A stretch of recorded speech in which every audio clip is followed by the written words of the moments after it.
أعوذ بالله من الشيطان الرجيم بسم الله الرحمن الرحيم. Nous louons Allah subhanahu wa ta'ala, le généreux, qui nous a honorés avec ce mois béni de Ramadan. Une opportunité pour nous pour expirer notre péché. Et nous faisons aussi la prière et la paix sur son prophète, le bien-aimé, qui a été envoyé pour nous sortir dans le noir de l'illusion à la lumière guidante. Je réitère la meilleure des salutations, la meilleure des prières sur ce prophète, sa famille, ses compagnons et tous ceux qui les suivent ou qui les ont suivis. Après cela, je vous dis assalamu alaikum wa rahmatullahi ta'ala wa barakatuh. Alors, chers frères et sœurs, depuis les premiers jours de Ramadan, nous vous rappelons les actes de bienfaisance et comment réussir ce mois de Ramadan. Nous sommes le 10e jour, déjà. Ça va très vite. On est à la fin de la première partie. Ce qui devrait nous interpeller ici, c'est de s'interroger sur notre bilan. Est-il positif, négatif? Avons-nous jeûné correctement? Ou encore, est-ce que ces 10 jours nous ont permis de nous rapprocher encore plus d'Allah subhanahu wa ta'ala? Vous savez, chers frères et sœurs, cette série de questions devrait nous aider à mieux faire. Ça devrait nous aider à nous améliorer et aussi nous aider à poser encore plus d'actes de bienfaisance. C'est pour cette raison que nous avons décidé de revenir sur des grandes lignes d'un sujet qui a été abordé par notre frère Ossaz Soumaoro hier sur les actes qui annulent le jeûne. J'ai trouvé donc ce sujet intéressant car nombreux sont des musulmans aujourd'hui qui jeûnent gratuitement. C'est-à-dire ils vont faire du régime sans avoir les récompenses du Ramadan. Parce que toute chose a un principe et des règles à respecter. Alors, vu que nous parlons des actes qui annulent le jeûne, il est donc important de rappeler que le jeûne par définition, c'est s'abstenir de 2 envies, celle du ventre et celle du sexe. Et c'est là de l'aube jusqu'au coucher du soleil. Voilà. On pourrait donc observer à travers elle certains actes qui sont susceptibles d'annuler le jeûne d'un coup. On va faire donc des illustrations pour permettre de mieux comprendre.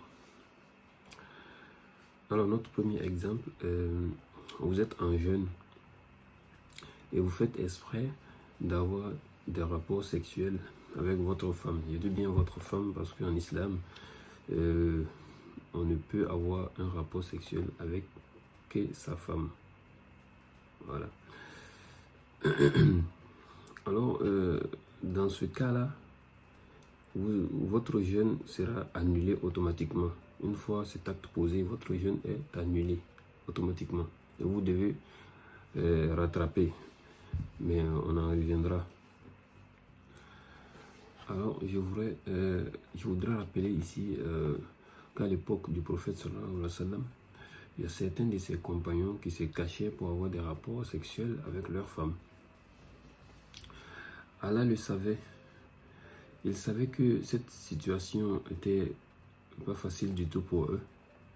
Il a donc fait descendre un verset où il dit أحل لكم ليلة الصيام الرفث إلى نسائكم هن لباس لكم وأنتم لباس لهن علم الله أنكم كنتم تختانون أنفسكم فتاب عليكم وعفى عنكم فالآن باشروهن.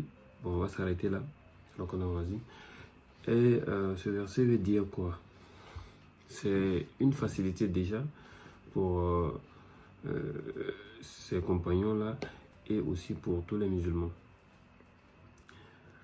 Allah, il dit dans ce verset, on vous a permis la nuit du jeûne d'avoir des rapports avec vos femmes.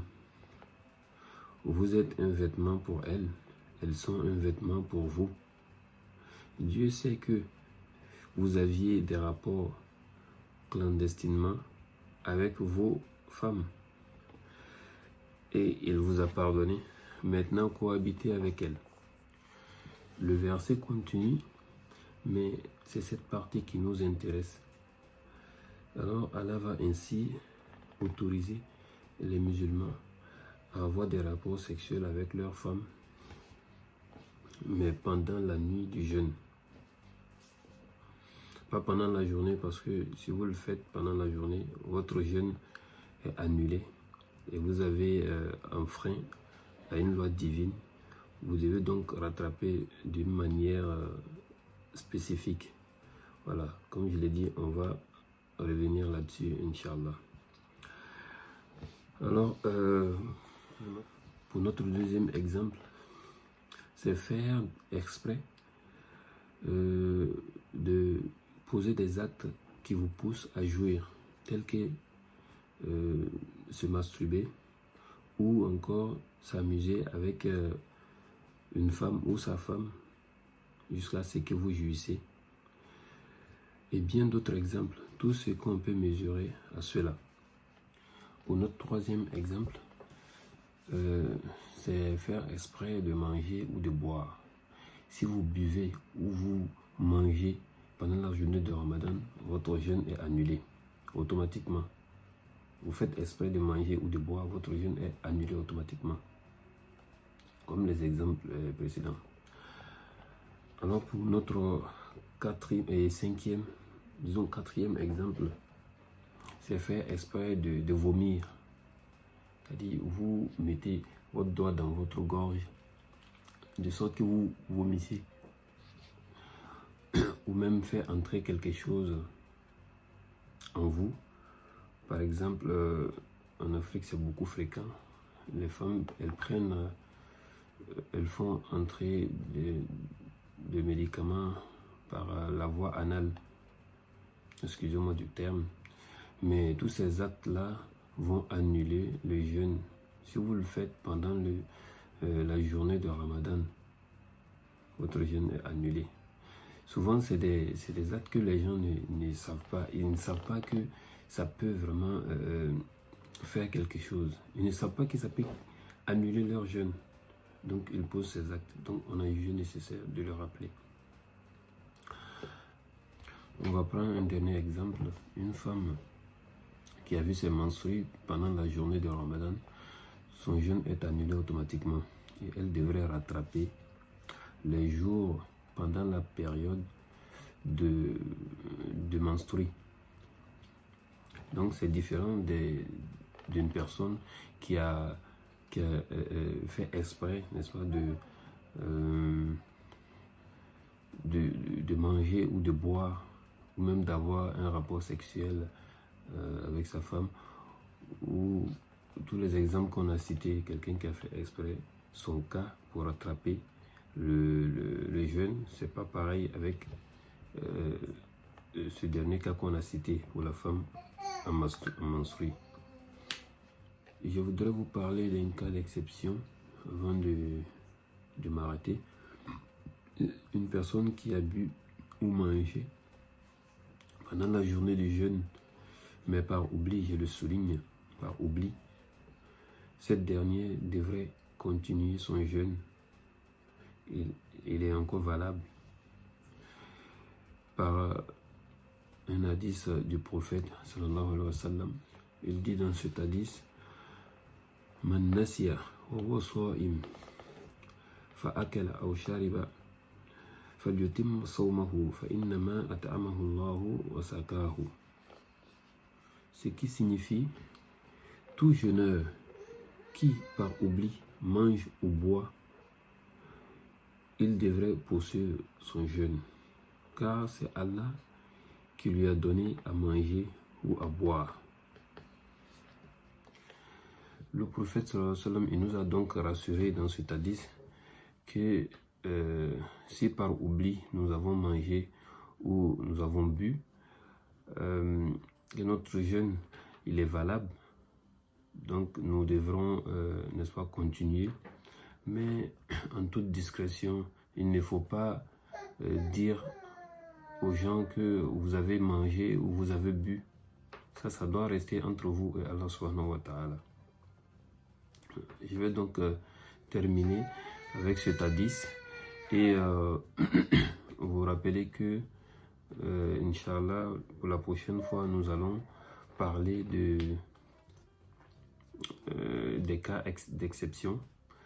On va parler aussi de la manière dont il faut rattraper les différents exemples qu'on a cités. Voilà, comment il faut rattraper, n'est-ce pas, quand on est dans l'un de ces cas. Ainsi que des petites fautes qu'on commet souvent pendant la journée du jeûne. Parce qu'il faut comprendre que quand un musulman jeûne, il n'y a pas que sa bouche ou son sexe qui doivent s'abstenir. Il faut prendre en compte tout le corps. C'est tout le corps qui jeûne. Quand on jeûne avec tout le corps.